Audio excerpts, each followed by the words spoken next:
The next one is that free market money will emerge. So I'm going to put this FM standing for free market money. Now, again, let me stress this point.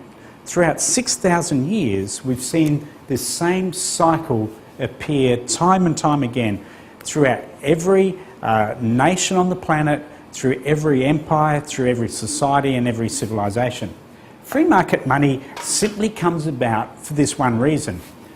We've talked briefly now, just a moment ago, about a barter of exchange economy. It works well because people want to trade what they are producing with other people in this division of labour, that different people producing different things. But one thing that is not good in a barter of exchange economy is the ability to exchange quickly and easily. What I mean by that, let's say I produce beef cattle and I produce a very valuable side of beef, but I just want to buy one loaf of bread from the baker who has applied his labour to producing grain and then taking that grain and turning it into loaves of bread.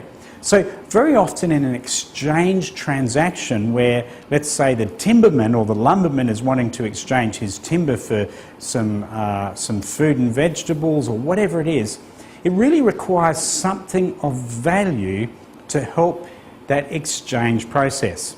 Now, when this free market emerged, one of the men within that economy liked to apply his natural resources to mining and exploring for minerals.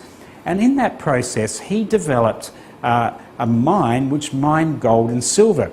Very, very time consuming, takes a lot of labour, it's also highly risky. And eventually, by producing gold and silver within that free market economy, it had a very high intrinsic value because gold and silver is very, very rare. It's very hard to find, and of course it's very difficult to mine. But once it is mined, it has a huge intrinsic value.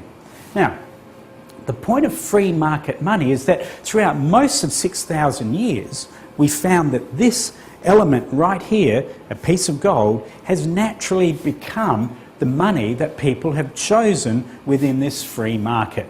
In other words, when a free market has existed, what has always happened is that as money has naturally emerged, most of the time when there is the availability of gold and silver, then naturally people will select gold and silver to be the money of choice within this free market economy. Again, the reason is it's so valuable, it's so hard to mine, it's got such a high intrinsic or stored wealth or stored labour component behind the production of that gold and silver itself. I think one of the other important aspects of what makes gold and silver work so well as money is there's so much value locked inside that small piece, which makes it very convenient and easy for me to be able to slip it in my pocket and then walk around with something that represents a large amount of goods and services. So within that economy, a small piece of gold will buy a large amount of wealth. So I guess one of the things too about it is the fact that gold is universally recognised. In fact, the piece of gold I just showed you a moment ago could have come from Egypt, the mines of ancient Egypt, or it could have come from the desert sands of Australia or the deep underground mines of South Africa. It makes no difference. I straight away look at it, I can feel the texture, I can see the lustre, and I can feel the weight of the gold relative to its size, and I straight away instantly recognise that to be pure gold. And anybody in the world can instantly and quickly recognise pure gold or pure silver. That's why for 6,000 years now, this has worked so well as free market money. So now, in step one, we saw that a free market emerged as men and women started to apply their labour to the natural resources around them. And that, of course, results in the production of items that are essential to the preservation of human life within that free market economy. That was the free market that emerged.